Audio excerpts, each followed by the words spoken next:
Hi, I'm Brittany Wilson. Welcome to Before the Lights. I'm here with a guest today, Jake Butt. Jake, thank you for joining me on the podcast. It's great to be here. Thanks for having me.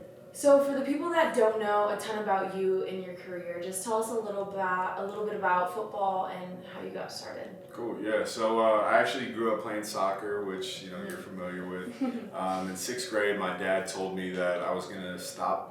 Like I'm quitting soccer essentially. I'm gonna start playing football, and I remember I cried. I was so sad, so mad. I didn't want to give up soccer, but I caught my first pass that season and just fell in love with it, and that was kind of the rest was history. I just had such a passion for it, and it kind of carried on through junior high and high school until I started getting recruited a little bit and getting offers. And I'm from actually Columbus, Ohio, and committed to Michigan. So kind of took the road less traveled, and that's kind of really been the motto of my life so far. Just kind of doing things against the grain, doing things the hard way. And kind of made a career out of that, and got drafted to the Broncos. Had some injuries along the way, definitely faced some adversity, but also got to experience some amazing accomplishments, some great wins, and it's been a fun ride, and it's still going. Yeah, definitely. So tell us about what you're dealing with right now, injury-wise. Obviously, injury is kind of a big part of your story, but what are you dealing with right now? So right now I'm rehabbing my sixth knee surgery. It's crazy. And it seems like they've kind of been piling up a little bit. It's definitely been this past year has probably been the most challenging one of my life for a number of reasons. But I tore my ACL for the third time last season, and the timing of it's pretty significant because I had tore my right knee. My second ACL in the bowl game, the last game of my college career at Michigan, and had just been cleared and rehabbed that, and was healthy for about 9 months leading up to this third ACL, and was playing good ball. Had made the team and kind of earned a role as a pass catching tight end, and was doing good things on the field, and then tore it in practice that week. So rehabbed that, and then got cleared for camp this year, and then 2 days after I got cleared, I tore my meniscus and had to have another knee surgery on that. And that's where we're at today. I'm fully cleared with all that though, and I'm feeling good. And honestly, with all that being said, I'm really optimistic and confident that this is gonna be my last knee surgery, and that I'll be able to overcome this and have an amazing story to tell. Yeah, absolutely. So going back to your first time you ever tore your ACL compared to how you're feeling now, how do you approach that? Is that different, and how has that kind of shaped you over time? Yeah, I think everybody's different and every ACL is different. For me, it definitely was different because my first ACL was like a breeze. I honestly I had such a bad misconception of what ACL recoveries are. I played in a football game 6 months after surgery. Oh my gosh. So and I didn't ever ice my knee, never nothing. My knee felt normal from the start. It was absurd. Wow. Yeah. So I was like, man, ACLs, they're not that bad. I definitely had a false perception of the rehab because each time it's happened, it's got progressively harder and harder, and which leads up to this time. And I don't know if it's for whatever reason it is, it's been such a challenge for me mentally more than anything because I work hard and I know the work I put in. I know that really I am a quick healer. Really I am somebody that's healthy and stays healthy and is a guy that the team can count on. And right now I'm just dealing with some other circumstances. Yeah. Mm-hmm. So how has your mentality shaped over the years through this? Do you think that's one of the biggest things that's made you stronger over the years? Absolutely. And this past one has just taught me so much.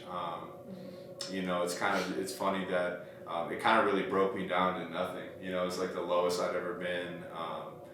Really just questioning everything about who I am. What am I doing with my life? I definitely wanted to, or at least considered quitting football a couple times. It pushed me to the absolute brink. But as I look back and I see when you're going through it, it's hard to really see and understand what life's trying to teach you. So the important thing is you can't give up in that moment, or you're never going to learn the lesson. You just got to keep pushing, and one day things are going to get better, and you'll be able to look back and realize everything that was going on and how you were growing as a person, how you're being molded through the fire. And that's kind of really been the biggest thing for me is I just feel like through these injuries and through hardship and adversity, like it's kind of just helped me grow more and more as a young man and, as somebody that's trying to kind of figure himself out, figure out, this whole life thing. Yeah, yeah. So I met you at FCA at DU at a local event, and I was just blown away by kind of your testimony and everything you shared. And while you're speaking about this, I mean, I can't imagine how hard it is your life is football. You grow up and you're playing football. You had soccer too, but you're playing football. So it's hard not to define yourself just as a football player. How else do you define yourself, and how else have you gotten through those hard times where it's like, I physically can't play the sport that I love. I can't do what I'm basically put here to do. Yeah. That was that's probably been one of the biggest changes in my life is, it's kind of been like an identity crisis where essentially, I've never really had to deal with injuries. For the most part, didn't really have a lot of adversity in high school. Things kind of, I worked hard, but things came a little bit easy for me. And, these injuries were definitely a wake-up call, especially coming into the NFL. And, now I'm just another guy, and I can't really prove myself or do the things that I normally would do to, make a name for myself with a new team. And I remember really struggling my rookie year and just thinking like something's missing, And I went and talked to our director of player personnel, Ray Jackson, who's just been an awesome mentor, awesome leader for me and really the whole team. And I was like, dude, I'm struggling, I know that I put so much of my identity into Jake Butt, the football player, but when the game's taken away from you, you got to really look yourself in the mirror and realize, okay, football's not going to last forever, one, but two, I know that I'm much more than a football player. And that's when Ray really introduced me to my faith and Jesus Christ, and kind of started this journey. It started slow with me asking a bunch of questions, but it's slowly grown into a burning passion and something that I'm committed to in a lifelong journey. And it's been amazing and a great change for me, for sure. Just one of the biggest things that I've been able to grow in as a person. Yeah. Has your family been supportive with that? How was your home growing up? Did you grow up in a family that believed in God, talked about God, or was it mostly just focused on sports and focused on it? Yeah, it was definitely sports and school first. I mean, we go to church on Christmas once every 6 years. Yeah. It really wasn't a big part of really my childhood or adolescence. But I just knew, I think there's just something that's kind of in every single one of us as human beings, just a call for something greater. And for me, it was kind of when I realized that all those things that I was working so hard for growing up, I wanted to have financial security, I wanted to, drive a nice car and live in a nice house, and all these things that I thought were happiness, I now had, and it was probably the emptiest I ever had felt. And that's when at least for me, I started searching. I want to feel that was something that really doesn't waver, that's not gonna fade in and out. Something that's kind of eternal and solid, and I know I can always count on. That's really not a lot of the worldly things that I've been pursuing my whole life. Yeah. And that was kind of found in Jesus Christ and my faith. So it's one of the better decisions I've made. That's amazing. Yeah. So you talk about how that was kind of your darkest time, is when you finally had those things that you've been searching for your whole life, and then come to realize, that's not all there is. What would you describe your hardest time and your darkest moment as? Would it be with the injury, or would it be, just coming to the realization that, football is not just all I am? Yeah, that's actually a really good question. It's hard for me to say, to weigh them against each other, Yeah. I just kind of reflect back as, this whole year, and really since I've been in the NFL, it's been so different and so much more challenging than I thought it would be. Yeah. It's hard for me to separate, time to time, because I think every single thing has kind of been building on itself. It kind of feels like each thing's setting itself up for the next thing, and that's where it's again it's just it's hard for me to say which one is which is exactly the worst, but I could just say this is that it's been a steady growth and a steady challenge, and it's really just changed my whole entire perspective on adversity and challenges in general. You know, is that, you know, you can run from them, you could play the victim card and wonder, you know, why me? And that definitely crossed my mind a couple times, but overall it's just a commitment to, you know, focusing on trying to get a little bit better as a person, you know, and whatever your challenge is, whatever your goal is every single day, and just looking at that growth over a long period of time. Yeah, yeah.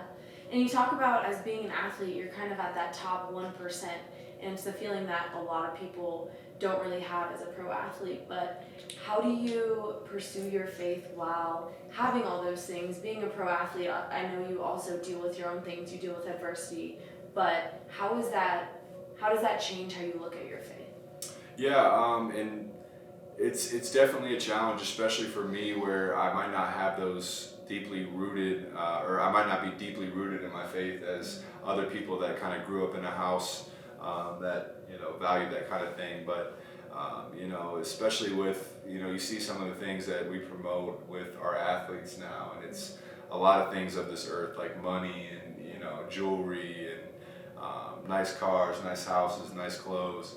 And you know, when you're walking with Jesus, you kind of stand against the grain. And kind of going back to what I said earlier, that's kind of what I've been doing my whole life anyway. So again, it just feels like, you know, even before I committed myself to the Lord, He was preparing me for the challenges that I'd have as a Christian man, you know, standing in this world. So I feel prepared, you know, based on all the challenges I've had growing up. Yeah, yeah. So what is your role right now? Because obviously you haven't been playing for a little bit, dealing with the injury. How have you approached that role on your team now with the teammates you have, the time you have? What is your role with them? Yeah, that's actually really been a challenge. And last week I went and talked to my tight end coach about this, because for me, you know, a lot of people would and they've actually came out and said, you know, what, you shouldn't struggle. You're making good money. You're in the NFL. You're living the dream. But for me, I just felt like, again, this year was kind of reached my breaking point, where I just knew that there was something more, is that I really needed to be more involved. I needed to, you know, chase a passion. I kind of met with my tight end coach last week, and, you know, wanted to see if, you know, I just kind of expressed to him that, you know, I want to help this team win, even though I'm on IR and, you know, really my hands are kind of tied. There's not much I can do to help the team win, but you know, if it meant that I could help my tight end coach, make some cut ups for the guys, break down some film, whatever I can do to help them, just so I know that I'm a part of this team still. And he worked with me, and actually last week was like my first week breaking it down, and you know, that was pretty cool, and I hope to, you know, kind of grow in that role a little bit. Just you know, it's just so important to me that even though like it's, you know, being an IR, your responsibilities are down, you're really not involved in the winning and the losing of the team, still being involved and still trying to, you know, help the guys out, you know, that means a lot to me. Yeah. Have there been any guys you kind of taken under your wing who have newly dealt with injuries or anything like that, who, you know, you've been there, so you're there for them? Yeah, there's, you know, a couple guys, you know, whenever somebody tears their ACL, I'm kind of a veteran in it now, so it just kind of breaks my heart knowing the process and the long road to recovery. So I always try to, you know, go, you know, chop it up with them, you know, try to breathe some life and positivity into them. But my roommate, Austin Fort, he just tore his ACL, and he's a tight end just like me, so we kind of help each other. You know, I definitely help him at times, he definitely helps me at times, and that's the best kind of friendship and leadership that there is anyways. So going back to when you first got your first few college offers, did you always believe that you were going to play football in college? Yeah, not initially, like not early on in my high school years. I really didn't believe it. Yeah. You know, I just kind of was like, you know, I just considered myself a really hard worker. Mm-hmm. You know, I didn't really give myself too much credit. I just was like, I just work hard. Yeah. I always thought it just was my success was related to like the level of work I put in. Mm-hmm. So when you look at it like that, you're like, you know, you probably won't get offered. But you know, I got my first offer my sophomore year, and I was like shocked by it. Mm-hmm. You know, I was like, no way is this like really happening. And it just like after that like blew up. Yeah. You know, they just started rolling in. I will say I thought for sure I was gonna play football at Ohio State.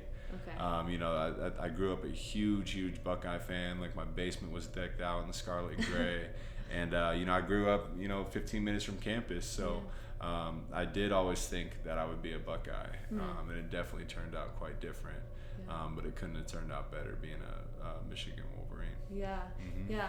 I'm sure the recruiting process has changed a lot over the years, but what was that like for football? I'm imagining it's pretty different from soccer. I mean, you guys are big time, and obviously not that soccer's any different, but I think the recruiting process is kind of scary at first. Did you have those fears at first? Oh, or yeah. Was it? Oh, yeah. Yeah, I was super nervous, and again, it was kind of just like me, like measuring myself so much, just like, can I hang with these guys? Yeah. Can I make it at the next level? Is this really something I can do? But working through those fears was big for me, and the recruiting process, they do a good job. For me, it kind of helped. A little bit of my anxieties helped narrow it down because Michigan just felt like they weren't really trying to recruit me. They were just showing me their family environment, showing me what kind of people they were and how they operate.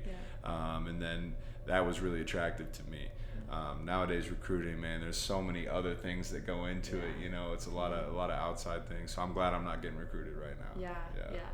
I know, it's so true. I think the biggest part about finding your home is really that family aspect. That's 100% what it was for me. When I committed my freshman year, I just knew that Denver was home, and it turned out to be such a blessing in disguise. But do you think Michigan was your true home? Like, that's where you were supposed to be? No doubt, absolutely. Like, it's crazy how it all worked out, like nowadays, like I'm like, I can't wait to one day retire and move back to Michigan. I love it there. So and I met, football was great. I got a degree from a top university in the world, and then I met some of my best friends, some my roommates, some of my teammates, the guys we played with, coaches, just people that I'll carry with me for the rest of my life. That's invaluable, and that's really why you choose a school. Is the relationships that you can make down the line. Yeah. How were you pushed in college? Like, what were some of the biggest hardships that you faced, but also that made you stronger and made you be able to play in the NFL, and then also just as a person? Like what motivated me? Yeah, I mean, what were some of the hardest parts about college? Was there any certain time that like you're like, oh, I don't know if I can do this, I don't know if I can play at the next level, or anything like that? Absolutely. Like, so I graduated high school early. I finished high school halfway through my senior year in December, and then was 17 years old, and I walked onto Michigan's campus January 9th. So I was a high school kid, 100% still a high school kid. I was like 209 pounds, and that is very skinny for a tight end.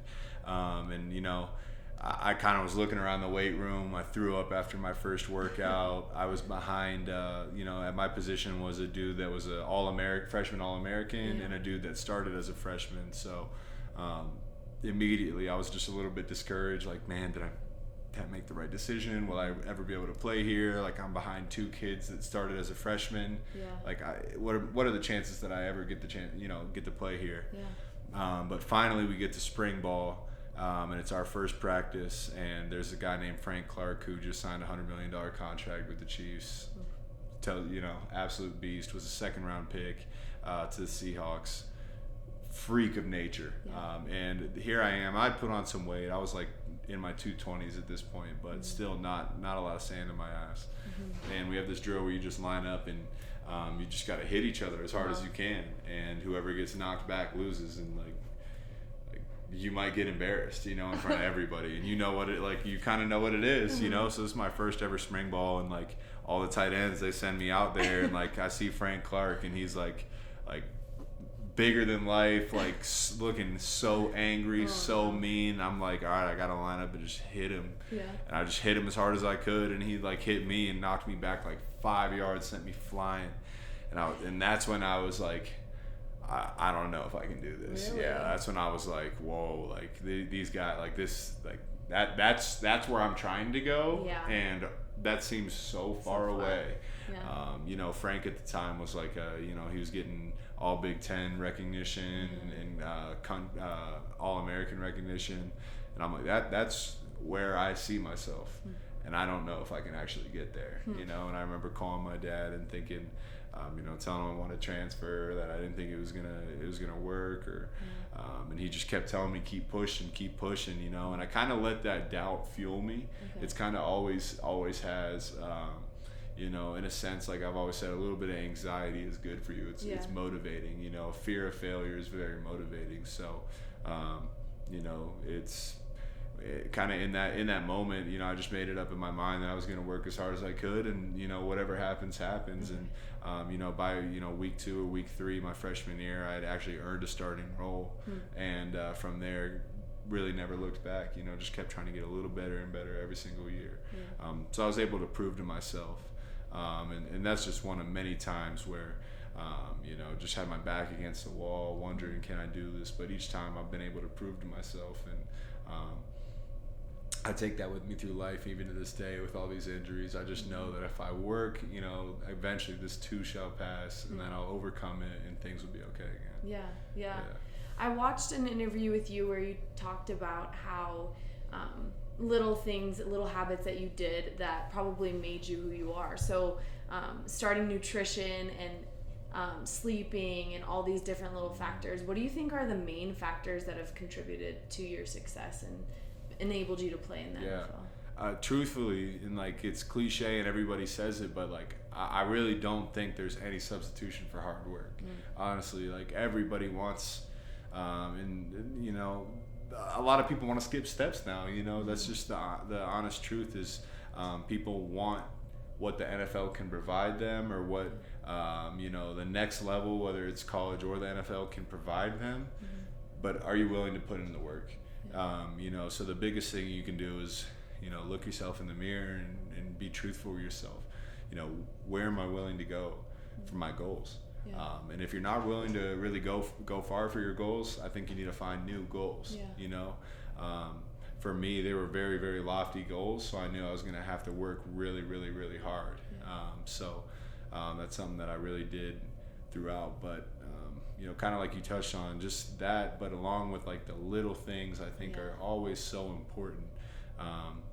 You know, it's kind of tying into that general theme of where you're not going to wake up overnight and be where you're trying to go. It's about consistent hard work, you know, doing the little things, never forgetting about the little things, the details, and doing that, committing to that over a long period of time. That's when you're really going to see progress made. So I think those are two of the biggest things that have made the biggest difference in my life.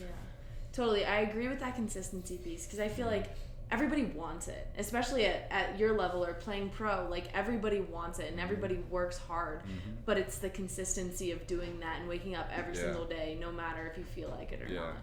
Do you have those days where you wake up, or, you know, maybe you're upset from the circumstances that you're in, that you're like, okay, I don't know if I want to do this today. I don't know if I want to work hard today. How do you approach those things? Oh my gosh, everybody does. Like let's take that mystery out. Everybody does. I know you do. I know every single person does. So, you know, if there's somebody out there listening, you're not alone. You know, it's just in that split second. I remember after I tore my ACL the 3rd time, like, I mean, I was sitting at home that night, like crying, just like absolute shock. Like, and I made up in my mind that night, like, I'm not going to treatment tomorrow. Like, I'm going to take a week off. Like, I'm not going to treatment, you know? And I was 100% sold that I wasn't going to go to treatment, but I still set my alarm, thankfully. My alarm rang that next morning. There's that split second decision where it's like, everything's telling you like, oh, the bed's comfortable, you know, or like it's warm, or your pillow's you don't need to go, you know, take a day for yourself, like, you know, like take the day off. There's that split second decision where you just have to fight. And it's like, no, I'm not gonna let I know who I am, and I'm a hard worker. I persevere, like I overcome things, and like I won't let anything stand in front of that. So, you know, it's just in that split second, overcome that. You know, remind yourself who you are, because really everybody has it within them. You know, to wake up and make that decision that they want to do something great every single day. Totally, I think it's a battle every single day to just wake up and have the energy to, maybe even if you don't feel like it, still have the desire enough deep down in your heart to be like, believing in yourself enough to know what steps you have to do to get there. Absolutely. Especially with your injuries too. I think one of the things that has helped motivate me over the years is we both play team sports is, being around the team and, maybe if I'm having an off day, it's like, okay, they're raising the level, I'm going to raise my level even more.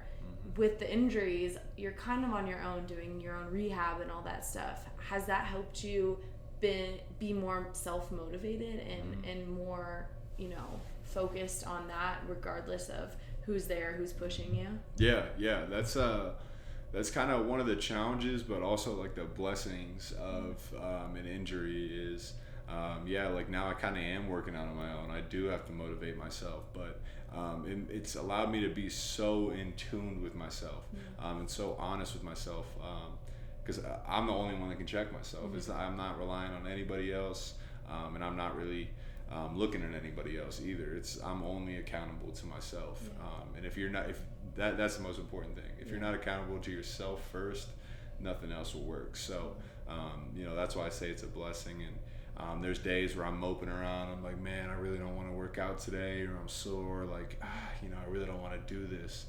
Times where I feel like giving up.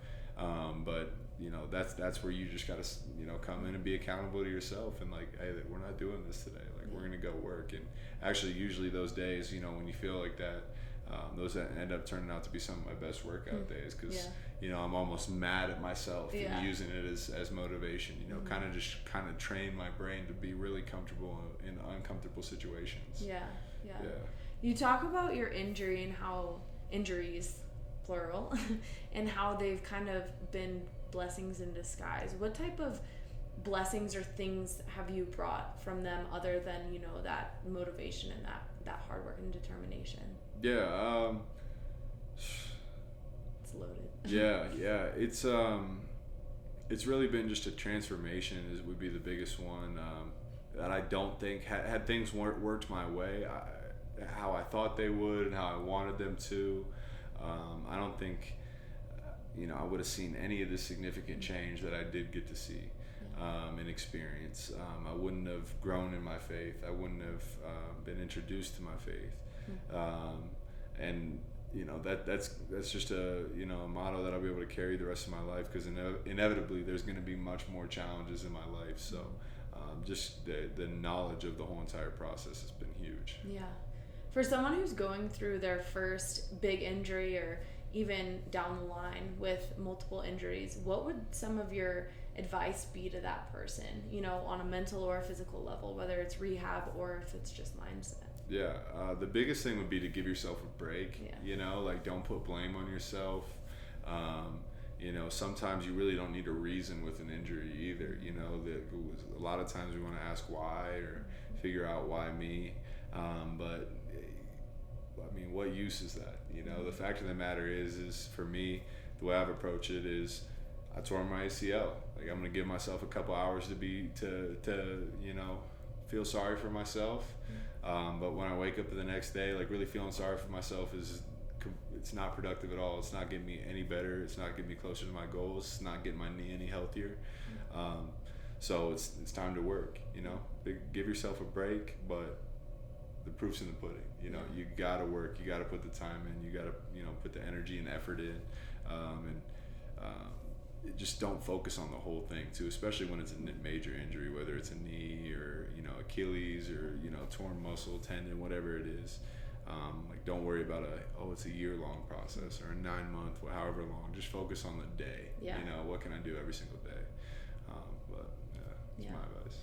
Over the years, have you developed different or specific protocol to getting you back to the field? Like, what does that look like, and what are the new kind of innovative things that you've tried or done to rehab or improve to get better on the field quicker? It's a lot of it's out of my hands. It's in trainers. Totally. It's a lot of it's in the training staff hands, and I've been lucky, to have good training staff. But you ask a lot of questions. Like, it's your future.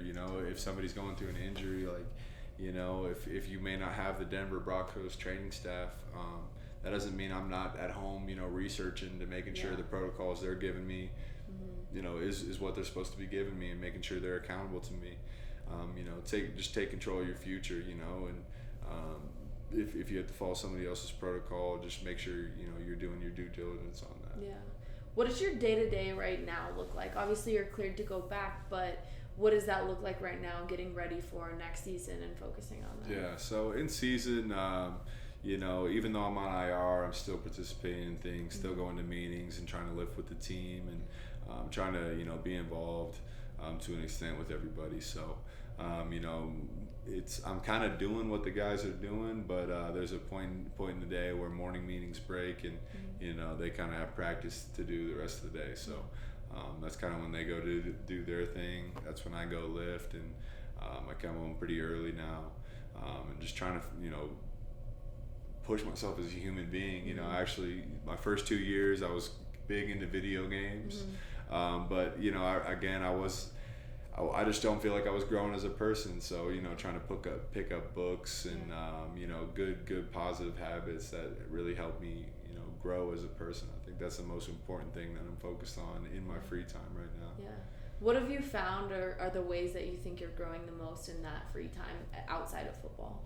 For me, the biggest thing was just like recognition that I needed to grow, and sitting down and evaluating my habits. Like, is playing Xbox for 6 hours a day gonna get me where I want to go?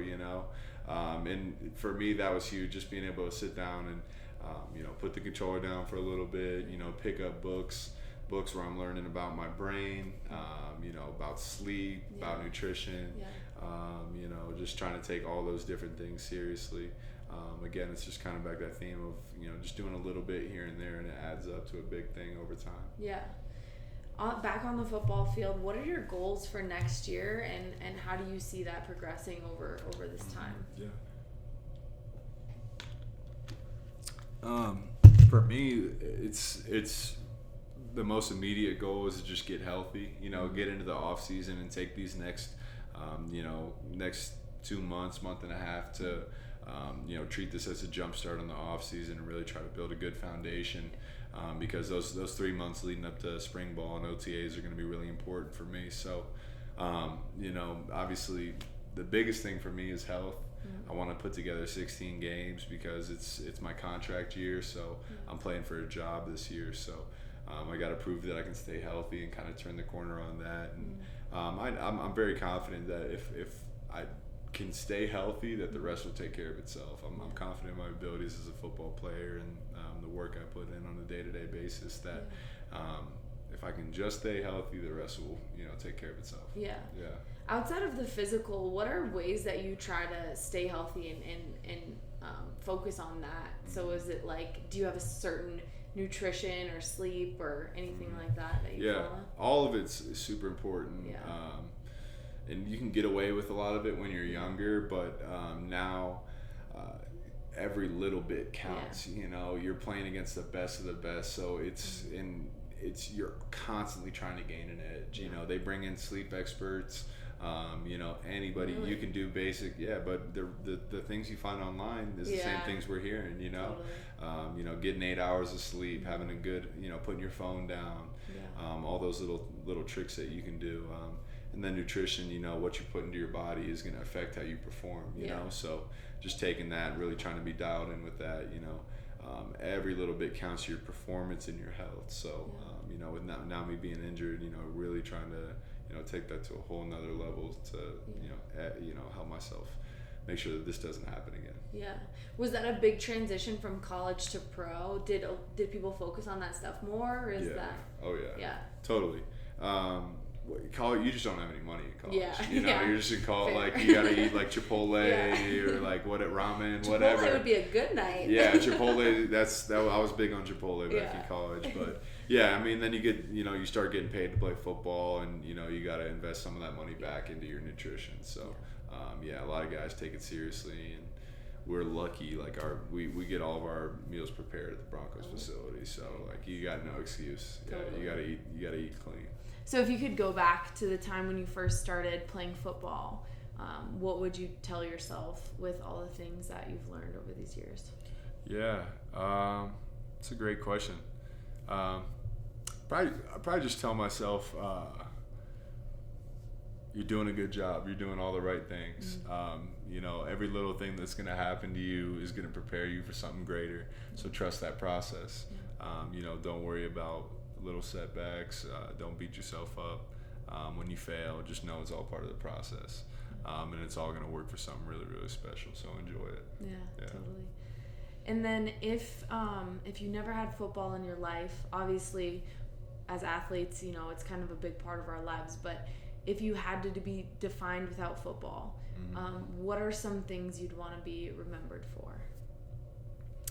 Yeah, I actually literally just did an exercise with my brother about this yesterday. Really? Yeah, we both wrote down, you know, what are 5 things that we want to be, you know, that we want to be remembered for. Like, what are some of our biggest values? So, you know, Christianity would be one, and I want to be just a good person, like a good husband, a good brother, a good son, a good father eventually, and just somebody that's loving and giving. You know, giving back to, you know, I want to definitely, you know, give back to my family and people that, you know, definitely need it. I think that's probably one of the most rewarding things and fulfilling things you can do is just giving back. Yeah. Awesome. So when are you gonna pursue your pro soccer career?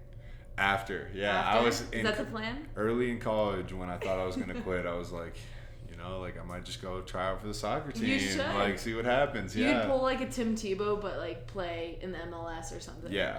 Hey, center mid, just play it into the box. Oh, you're really fit then. Yes. Oh, I could run all day. Yes. That's amazing. Yeah. Well, thank you so much for joining me today. Really appreciate you having me. Thank Thanks. you.